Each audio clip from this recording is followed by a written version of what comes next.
স্বাধীনতা ৪ অক্ষরের এই ছোট্ট শব্দটি প্রতিটি জাতির কাছে এক অন্যরকম আবেগ ও ভালোবাসার নাম। ১৯৭১ সালে পাকিস্তানি হানাদার বাহিনীর সাথে ৯ মাস রক্তক্ষয়ী যুদ্ধের পর পুরোপুরি বিজয় অর্জন করে বাংলাদেশ। আর এই মহান স্বাধীনতার ঘোষণাটি আসে ২৬শে মার্চে। এজন্য এই দিনটি বাঙালি জাতির জন্য খুবই বিশেষ এক দিন। বাঙালির আবেগঘন দিন ২৬শে মার্চ। দেশকে ভালোবাসা এক জাগ্রত দেশ। প্রেমিক হওয়ার জন্য পারিবারিক শিক্ষা পাওয়ার এক অনন্য সংযোজন আজকের এই ক্ষুদে শিশুরা।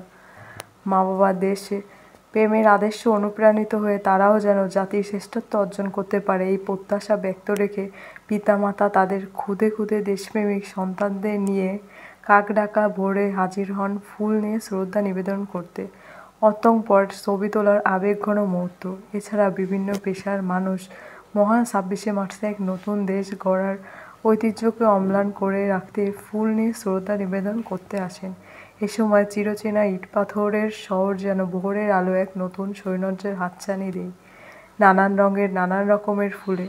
গন্তব্য একটাই, সবার শ্রদ্ধা নিবেদন করতে ফুল নিয়ে সবাই স্মৃতিসৌধে। আজকে এই মহান স্বাধীনতা দিবসে সকল শহীদদের প্রতি বিনম্র শ্রদ্ধা ও